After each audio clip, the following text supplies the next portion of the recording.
बहू, जब से अर्पित का एक्सीडेंट हुआ है तब से घर चला पाना मुश्किल हो रहा है। इतनी मुश्किल से तो हमारे चाय पकौड़े बिकते थे, पर जब से ये बारिश हुई है तब से वो भी सही से नहीं बिक पा रहे। माँ, मैं जब से अपाहिज हुआ हूँ मैं आप सब पर बोझ बन गया हूँ। मुझे कभी कभी खुद पर शर्म आती है। भैया, आप ऐसे क्यों बोल रहे हैं? इसमें आपकी कोई गलती नहीं है। शायद भगवान ने हमारी किस्मत में यही लिखा है। हाँ अर्पित जी, दिव्या बिल्कुल सही कह रही है। और जो किस्मत में लिखा होता है इंसान को, वो मिलकर ही रहता है। वैसे माँ जी, अभी बारिश कम हो रही है, हमें अपना चाय पकौड़े का ठेला लेकर मार्केट चलना चाहिए। क्या पता कुछ कमाई हो जाए। इतना बोलकर दोनों सास बहू अपना चाय पकौड़े का ठेला लेकर मार्केट के लिए निकल जाती हैं और पन्नी का तिरपाल लगाकर चाय पकौड़े बेचने लगती हैं। बहू, ये बारिश इतनी ज्यादा तेज हो रही है कि हमारे रोज के ग्राहक भी आज हमसे चाय लेने नहीं आए। अब क्या कर सकते हैं माँ जी, इस बारिश ने तो हम जैसे गरीबों की कमर ही तोड़ दी है। आंटी, जल्दी से 1 कप गर्मा गर्म चाय लगा दो। हाँ बेटा, बस अभी लगाती हूँ, जब तक तुम इस टेबल पर बैठ जाओ।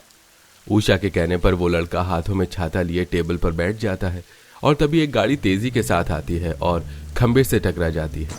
उसमें बैठी 2 महिलाएं आरती और पूजा, उन्हें गहरी चोट लग जाती है, जिससे आरती की हालत ज्यादा नाजुक हो जाती है। पूजा जल्दी से गाड़ी में से उतरती है और लक्ष्मी से मदद मांगती है। बहन, हमारी गाड़ी का एक्सीडेंट हो गया है, मेरी जेठानी को ज्यादा चोट लग गई है, प्लीज कुछ करो, मुझे अपनी जेठानी को अस्पताल लेकर जाना है। हाँ बहन, तुम डरो मत, मैं कुछ करती हूँ। माँ जी, हम इन्हें कौन से अस्पताल ले जाएं? यहाँ पर आसपास में कोई भी हॉस्पिटल नहीं है। दीदी, यहाँ से 2 किलोमीटर की दूरी पर एक प्राइवेट हॉस्पिटल है, आप चाहो तो इन्हें वहाँ ले जा सकती हो। हाँ बहू, ये लड़का बिल्कुल सही कह रहा है, मेरे दिमाग से निकल गया था। चल, हम दोनों सास बहू इनकी मदद करते हैं और इन्हें उसी अस्पताल में लेकर चलते हैं। इतना बोलकर आशा और लक्ष्मी आसपास गाड़ी देखती हैं, पर उन्हें कहीं कोई गाड़ी नहीं मिलती। जिसके बाद लक्ष्मी अपने ठेले से सारा सामान हटा देती है और आरती को अपने ठेले पर रखकर बारिश में ठेला खींचकर उसे अस्पताल ले जाती है। नर्स, जल्दी से इन्हें एडमिट कर लीजिए, इनकी हालत बहुत खराब है, इन्हें बहुत ज्यादा चोट लगी है। आप प्लीज पहले इनका इलाज कर दीजिए।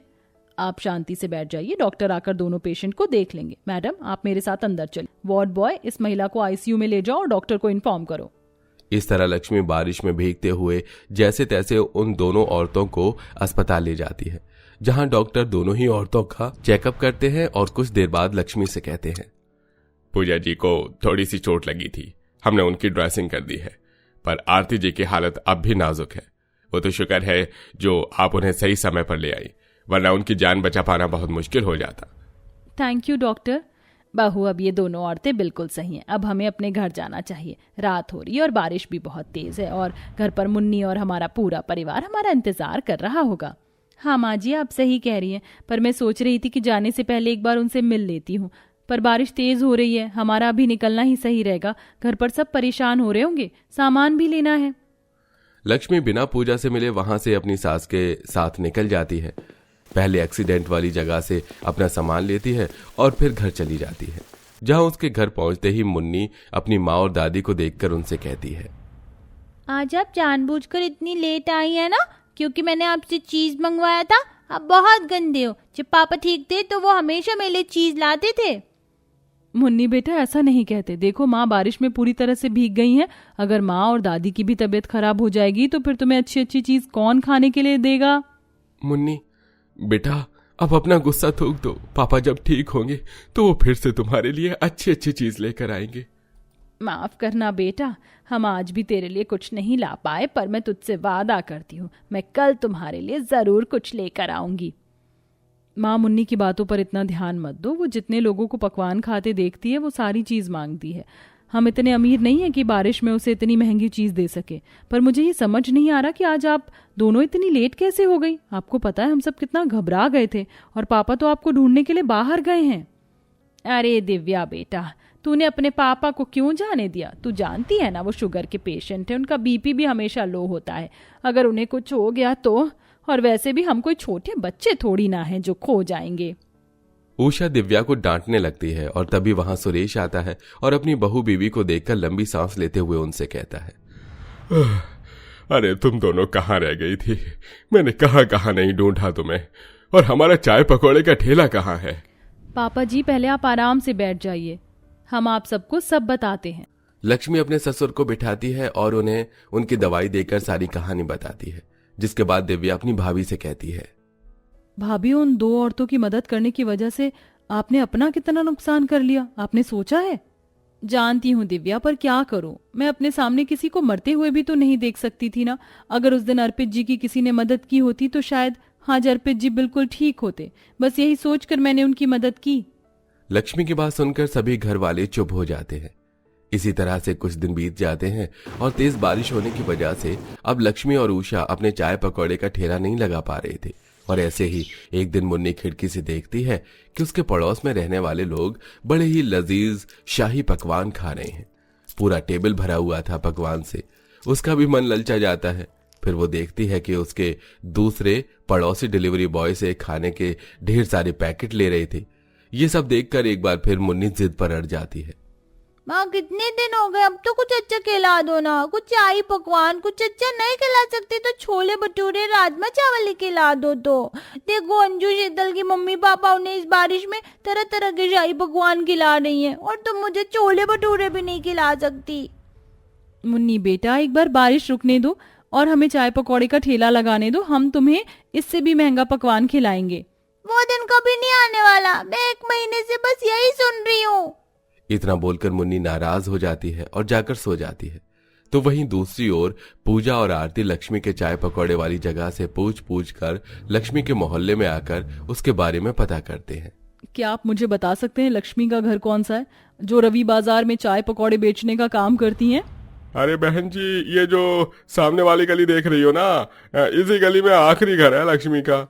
थैंक यू भाई साहब, आपका बहुत बहुत शुक्रिया। चलो पूजा, ये थैंक यू गिफ्ट लेकर लक्ष्मी के घर चलते। आखिर आज उसकी वजह से तो हम दोनों बिल्कुल सही हैं। ड्राइवर, अब जल्दी से सामने वाली गली में गाड़ी ले चलो। इस तरह आसपास के लोगों से पूछ पूछ कर पूजा और आरती लक्ष्मी के घर आ जाती हैं और लक्ष्मी और उषा अपने सामने पूजा और आरती को हाथ में तोहफे लिए देख हैरान हो जाती हैं। आप दोनों यहाँ, वो भी इतने सारे गिफ्ट के साथ? हाँ माँ जी, हम यहाँ लक्ष्मी और आपसे मिलने आए। लक्ष्मी, उस दिन तुम मुझसे बिना मिले हॉस्पिटल से घर चली आई थी, बिना मुझे अपने बारे में कुछ बताए। बस हमें तुम्हारा नाम याद था। तुम जानती हो, उस दिन से आज तक मैं और आरती दीदी तुम्हें ढूंढते आ रहे हैं। बड़ी मुश्किल से हम दोनों तुम्हारे घर का पता कर पाए हैं। वो सब तो ठीक है, पर आप दोनों इतने सारे गिफ्ट लेकर यहाँ?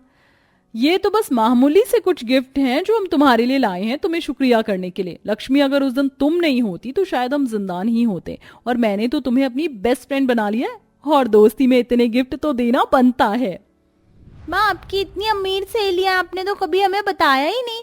आप इतने अमीर लोगों के साथ घूमती हो, फिर भी मेरे लिए कुछ नहीं लाती। उधर शीतल और अंजू की मम्मी पापा को देखो, वो उन्हें शाही थाली खिलाती है और आप मुझे कुछ नहीं खिलाती। मुन्नी बेटा, तुम्हें अच्छे अच्छे पकवान खाने, चलो मैं तुम्हें आज महंगे और अच्छे पकवान खिलाती हूँ। ऐसे पकवान जो तुम्हारे पूरे मोहल्ले में किसी ने नहीं खाए होंगे। शाही पकवान की थाली खाओगी ना? ड्राइवर, तुम जाकर दुकान से शाही पकवान की पूरी थाली पैक करवा लाओ। भाभी, इनसे बोलिए ना, हमें इन सब की जरूरत नहीं है। कैसे जरूरत नहीं है? हमने लक्ष्मी को अपनी दोस्त माना है और हम अपनी दोस्त के लिए इतना तो कर ही सकते हैं। और वैसे भी अब लक्ष्मी का परिवार हमारा परिवार है। लक्ष्मी, हमारी जान बचाने के लिए शुक्रिया। बस अब तुम हमारी दोस्ती को भी अपना लो। देखो, हम इतनी बारिश में इतनी दूर से आए हैं तुमसे मिलने, तो अब हम पक्के दोस्त हैं ना? लक्ष्मी पूजा और आरती की दोस्ती को इनकार नहीं कर पाती और उनकी दोस्ती को अपना लेती है। थोड़ी देर में ड्राइवर अच्छे से बारिश में शाही पकवान की थाल लेकर आता है और बहुत सी डिश भी लाता है, जिन्हें दोनों अमीर सहेलियां सबको परोस कर देती हैं। और मुन्नी तो पकवान देखकर खुशी हो जाती है। वाह, इसमें तो वो सारे पकवान हैं जो मुझे खाने थे। Thank you aunty. बेटा, थैंक यू मत बोलो, और अब जल्दी से शाही पकवान पर टूट पड़ो। और माँ जी, बापू जी, बहन और जीजा जी, आप सब भी इन पकवान का मजा लीजिए। शुक्रिया बेटा, मैं तुम्हें बात नहीं बता सकता कि मैं कितने सालों बाद इतने अच्छे पकवान खाऊंगा आज। ये छोले पूरी तो बहुत अच्छी है। आहा।